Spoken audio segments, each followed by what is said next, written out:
Alright guys, kind of finish off cleaning the engine bay of white truck here. I believe first clip I showed you guys just how dirty and disgusting it was, but as I showed you, power washed it, degreased it, that got a lot of it off. Then we went after it, the little nooks, and took the disgusting foam out that goes on top of these fenders, these plastic fenders, inner fenders, and then cleaned that with some degreaser, some WD-40. The plastics went over, took some just ugly heat shields off. Won't be needing those. And then finally went over it with Rust-Oleum gloss black, as we do with the rest of our trucks. And it came out very, very nice. I mean, that used to be just all caked grease, but everything got hit. And it comes out a little different on a Southern truck too. Like the frame, painting over something with absolutely no scale. Look how clean that frame is. Same with even this cross piece here. And then, see, we did this, and then even under here, touch the frame up there as well. And again, that used to be straight grease on this side. The other side, no. This side, yes. This is where the oil cooler was, and that was just all grease. So, did our best for the first shot at it. Like, we usually, for this being the first time we've touched this truck, I think it's getting plenty of attention. Again, on this side here, and just look at how clean that comes out without any scale on the frame. Totally different. But yeah, definitely nice doing this all on a Arizona truck. But finished it up, and up next probably now is just finishing up the engine. So show you guys what we did there, and stay tuned. All right guys, so a lot probably looks different now on the engine. Really started to put some of these external things on, and as you know, I freshened a lot of it. I took all the parts off this engine.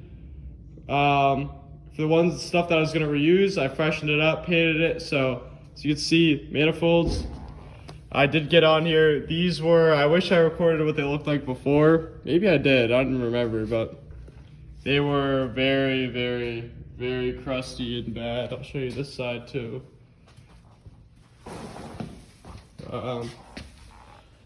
This side especially was pretty crusty, but got them on. All new manifold bolts I also put in. Manifold gaskets. I ran them on the last engine that I built. Gonna run them on this too, because, you know, why not? Plus, these are older manifolds. You don't know if the surface is perfect anymore or any of that, so it's kind of one of those why not type of things. Motor mounts went on. What I would suggest, I think I did before, but split them. I suggest splitting them into two pieces. That way you could, first of all, get paint everywhere. Second of all, it allows you to get a proper torque on these bolts. There's two more down here, but anyways, it really does help with that. I'm not sure if I recorded those, but yeah, that does help to get the torque. Because what happened is, on my previous engine is, after about a month, I noticed that the motor mount bolts were, well, first of all, one was missing, and two were very loose. So really made sure I got a proper torque on those this time, because it's really hard to get even a medium drive on these when you have this on at the same time. Another thing I would suggest is work from the bottom up. So, for example, that side's not really that cluttered, but this side is. So you want to go motor mount, oil cooler, manifold when you're installing this stuff back together. Did the same thing on this side, installed it in two pieces. Then got my oil cooler. If you don't remember, I resealed this, new O-rings, tapped these ends back on, installed this with also new gaskets. You can't see them anymore, but got new gaskets on there as well. Kind of see there. Torque this the spec. It's funny, they actually have, I'm not exact sure on the top of my head what they were, but the front and the back have two different torque specs. So definitely pay attention to that, because one has 2 bolts, one has 3. And then again, got these manifolds on. These are torqued to 45 foot-pounds. Next to the water pump. This is all new water pump I got, so I just didn't want to. Replacing a water pump when this is on the truck is a terrible job, so I figured I'd do it now. Pretty simple. You gotta swap over sensors and this end here, and then gotta swap over the pulley. The reason why the pulley might look a little bit like it was ground a little bit, we had to weld a piece to it when we took the fan off, because it wasn't cooperating. As many of you guys probably know, they don't cooperate. But that's a long story. Now we now have a strap wrench for when we install it back, so that should be a lot easier this time. Thermostat housing, I am risking it. I know, I'm risking it. I'm using a factory Ford thermostat housing.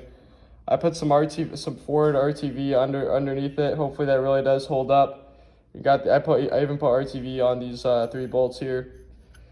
So I'm taking the risk. That's one thing. If this is leaking, it's a lot easier to fix this and replace that than the whole water pump. So I'm fine with that. And that's a brand new thermostat I put in there because why not? They're literally $10. It's cool because this water pump even came with this outlet here, or inlet outlet. That comes with its own gasket as well. There's a gasket in between the thermostat. Also, so next I got these brand new fuel lines I got. Painted them black, the engine paint. That was pretty simple. Just remember that it goes in between the oil cooler. I forget every single time. It makes it a little bit harder, but it goes in between the oil cooler. And then there is a 13 mil that attaches them to the block. I had to take this little piece off the engine that we took out because we had to use it on a previous engine. These strip and break very easily, but you should really be careful with them. Luckily, this is an Arizona one, so it's pretty clean. Yeah, also when the manifolds went on, I put the new exhaust back pressure tube on. They snap on just about every single one I have, at least Northern engines, Northern 7.3s, so yep. Got a new one, put it on. You'll usually have to tap this back into the right spot because this bracket tends to move around a good bit. These are the Plenums that I ended up running. I wanted to wait until I took the other engine out because I knew the other engine had these 3-inch Plenums on them. And on my previous engine that I built, I was running the whole iRate T4 kit. So with the kit, I got iRate 3-inch Plenums. However, Ford does have their own 3-inch Plenums. Figured I'd take the free route. Well, technically not free, but free. And to get those,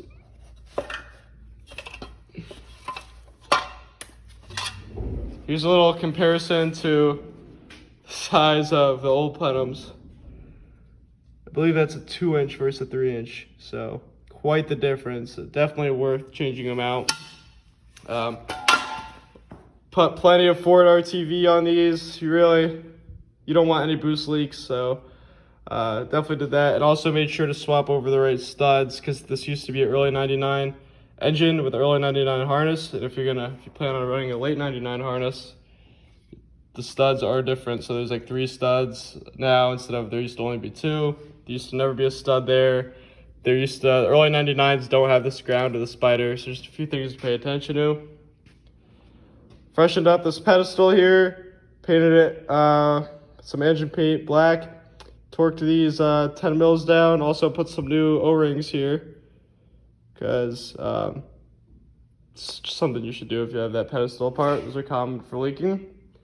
And then lastly, got this dipstick tube in with its little O-ring. Do not forget to put the little O-ring on it, and then all it does is just slide down into there. So yeah, sorry there's a lot to catch up on, but I figured I would show you, give you an update. You might see a couple nicks in the paint here and there, or some black on red. It's all gonna get touched up. It's part of the process, really. It's really hard to get this stuff on and done in time. Like, most of the time I do not have an actual full day to let the stuff dry. Just how it is. But I wanted to record this because we are actually now heading into the clutch install. So I'll show you guys that now. Alright guys, so got my parts from South Bend Clutch here. We are actually going with a stage 3 clutch rated for about 475 horsepower. It's the exact rating for this one. It's a single disc. Not if you go one stage up, it's dual disc, which is what I have in my black truck, but didn't need that for this whole setup we're going with.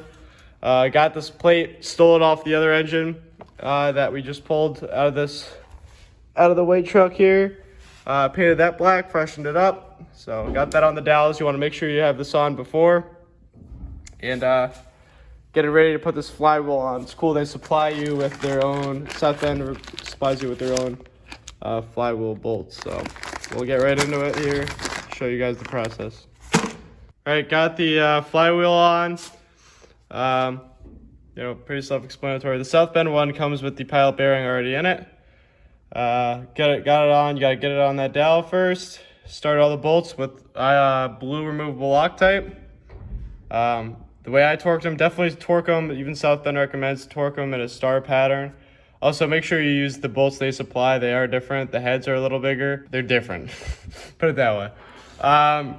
So then started off torquing them. Well, got them all tight first in a star pattern, just tight with a large drive.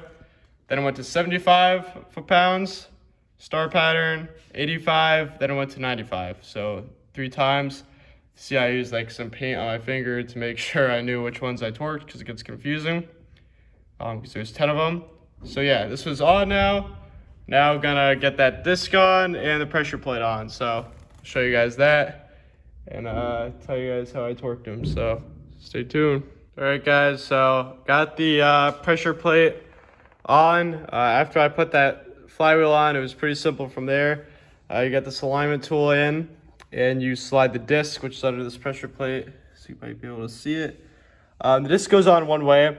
It's kind of self-explanatory. It cannot go on one way also. So you should be able to tell which way it goes. It's the sticker side goes out if you have a South Bend. That's kind of what we came to the conclusion of. Any side that has a sticker on it, it's like a warning sticker, like to check the splines or something. That side goes out. I think that's what we ended up going with. So got that disc slid on, got the pressure plate on, got all these bolts in, got them tight. What you're gonna have to do is you're gonna have to go around. We'll kind of star pattern again a few times to work it in. It takes a few times of that, and you'll notice that like once you go on the bottom, the tops are loose again. So make sure they're tight first, but not too tight because the torque for them is only 20 foot-pounds. So yeah, kind of self-explanatory there. Just got these up pipes on with some new hardware. Interesting, this is a slip. This side's a slip.